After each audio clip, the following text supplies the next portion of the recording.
여러분,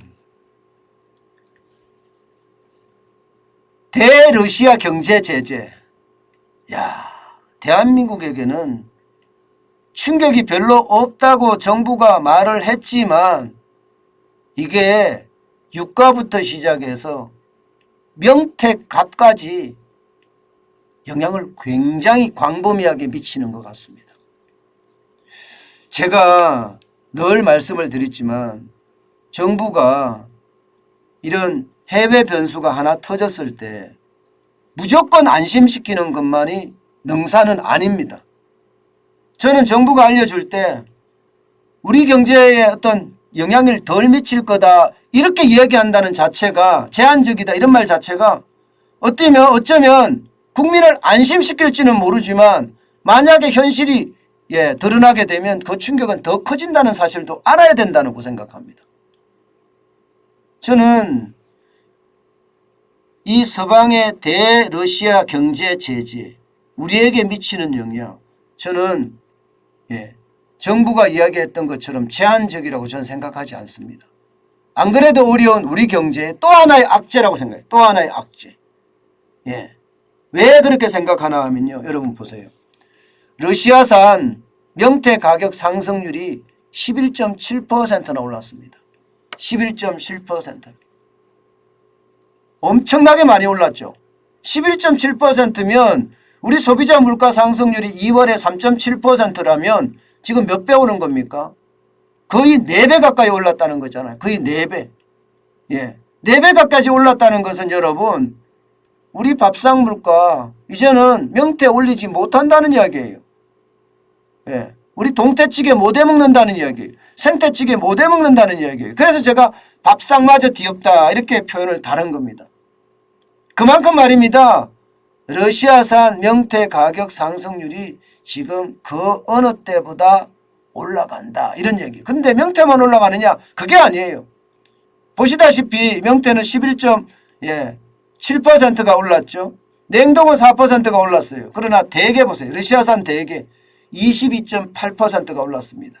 노르웨이산 연어는 43.7%나 올랐고요. 물론 우리가 연어를 즐겨 먹는 그런 음식은 아니에요. 대게도 특별한 날 가서 먹는 음식이기 때문에 좀 많이 오른다고 하더라도 우리가 안 사 먹는다 이러면 되지만 명태는 상황이 다르죠. 명태는요, 제사 때도 쓸 뿐만 아니라 우리가 평소에 자주 먹는 거거든요. 자주 먹는 거예요. 그런데 그 가격이 이렇게까지 올라간다는 것은 여러분 결국 말입니다. 안 그래도 올라가는 물가에 불쏘시개가 지금 되고 있다는 이야기예요. 불쏘시개가 되고 있다. 그만큼 물가의 어떤 폭등에 기여를 하고 있다는 뜻입니다. 그래서 말입니다. 저는 이게 안 그래도 어려운 우리 물가, 우리 경제 관리에 어려움이 더 가중된다는 뜻이고요. 실제로 보면 여러분 전 세계 곡물값들 장난 아니게 올라가잖아요.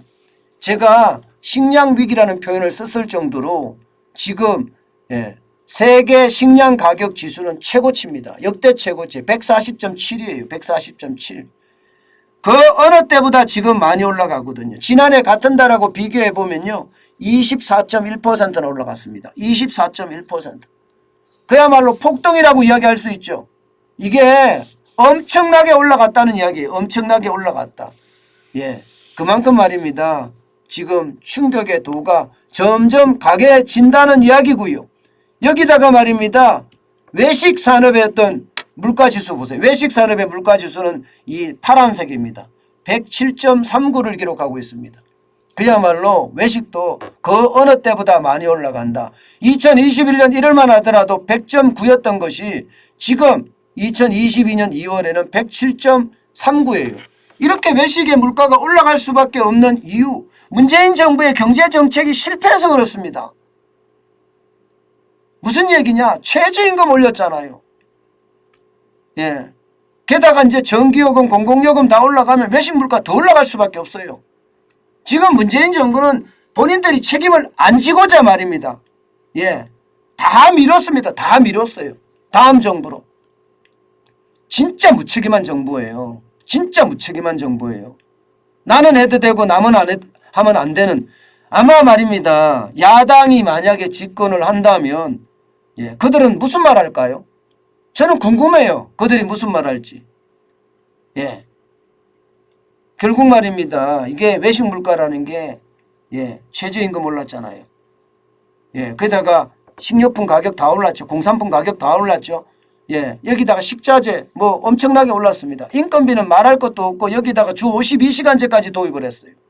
그러니 외식 물가는 당연히 오르는 건데 이거를 또 정부는 외식 물가 잡겠다면서 말입니다. 요즘 외식 물가 가격 공표제를 하고 있어요. 참 웃기는 사람들이에요. 웃기는 사람들. 도대체 정책을 뭘로 하는 거죠? 정책을 걸레로 하나요? 또 국민을 바보로 하나요? 우리가 모를까요? 참 그런 걸 보면 진짜 한심하다는 생각이 들고요. 특히 말입니다, 여러분. 이게 파란색이에요. 연파란색이라고 봐야 되나요? 이 색깔 한번 보세요. 이 색깔은 농축산물 소비자 물가 지수인데요. 111.7이에요. 111.72. 결국은 물가가 지금 그 어느 때보다 폭등한다는 이야기잖아요. 폭등한다는 이야기잖아요. 그만큼 물가가 굉장히 많이 올라간다는 거예요. 그런데 여러분 여기서 끝나지 않습니다. 여기서 끝나지 않아요. 강원도 산불이라고 해야 되나요? 경북 산불. 이 산불도 물가에 영향을 굉장히 많이 줍니다. 이게 가락시장에서 일하는 사람들 만나서 이야기를 들어보면 산불 났다고 그러면요. 큰일 났다. 물가가 많이 또 올라가겠구나. 그렇게 이야기들 합니다. 왜냐? 실제 2000년에 동해안 산불이 났을 때 말입니다. 2001년 연간 소비자 물가 상승률이 4.1%였어요. 전년이 2.3%였는데 굉장히 큰 폭으로 올랐죠. 그중에서도 신선식품에 대한 가격 지수 이것은 7.2%까지 올랐어요. 전년에는 마이너스 2%였거든요. 그러면 거의 10% 가까이 올랐다는 거잖아요. 결국 산불이 말입니다. 산불이 농작물에 피해를 많이 준다는 뜻이에요. 그래서 물가에도 굉장히 영향을 많이 미칠 거다. 지금 그렇게 예측하고요. 거기다가 말입니다, 여러분. 거기다가 이 거리두기 영향. 이것도 저는 가격에 영향을 굉장히 많이 미칠 거라고 봅니다. 왜냐하면 거리두기가 되고 나면 그만큼 많은 사람들이 이제 소비를 하기 시작하거든요. 소비를 하기 시작하면 자영업자들도 그동안 계속 올라갔던 인건비나 혹은 식재료비나 혹은 세금이나 이런 걸 이제 최종 가격에 넣을 수밖에 없거든요. 사람들이 들어오기 시작하면 가격 올린다. 이렇게 생각하는 사람들 많거든요. 여러분도 주변에 가보면 요즘 가격 얼마나 올랐는지 여러분들 잘 아시죠? 아마 잘 아실 거예요. 그 정도로 말입니다. 물가는 그 어느 때보다 올라갑니다. 저는 문재인 정부가 러시아 비중이 얼마 안 되기 때문에 국내 시장엔 제한적이다. 이런 바보 같은 이야기는 좀 안 했으면 좋겠어요. 왜냐하면 생각을 해보세요, 여러분. 러시아 시장에서 못 사면 우리만 못 사는 게 아니잖아요. 그죠? 우리만 못 사는 게 아니에요. 전 세계 서방 국가들은 다 못 사요. 그러면 전 세계 서방 국가들은 그 러시아에서 못 사는 걸 어디 가서 살까요? 어딘가에 가서 살 거 아니에요. 그러면 우리나라도 그 어딘가에 가서 살 거예요. 그러면 어떻게 될까요? 수요가 늘어나니까 가격이 올라가겠죠. 가격이 올라갑니다. 우리가 러시아에 원유에 대한 비중이 낮다고 쳐요. 그러면 다른 나라들은 러시아에 대한 비중이 높은 나라도 있을 거 아니에요. 그러면 그 높은 걸 어디 가서 살까요? 어딘가에 가서 사야 됩니다. 그럼 유가는 또 올라가게 돼 있어요.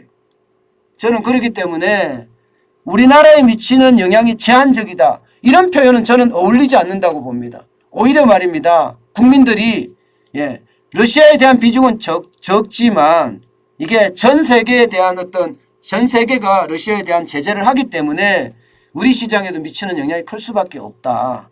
저는 이렇게 이야기하는 것이 오히려 정부가 국민들에게 이야기하는 올바른 태도라고 생각합니다. 그래야지 국민들도 거기에 대한 대비를 하거든요. 어느 날 갑자기 물가가 올라서 감당 못하는 그런 사태가 계속 벌어지니까 거기에 대한 충격이 그만큼 클 수밖에 없다. 저는 그렇게 봅니다. 저는 진실이 이 세상을 지배해야 된다고 생각해요. 그 진실이 우리를 이롭게 만든다고 생각해요. 정부가 진실하면 이로우면 더 커지고요. 나라는 더 부강해지지 않을까요? 저는 그런 생각 또다시 한번 해봅니다. 예.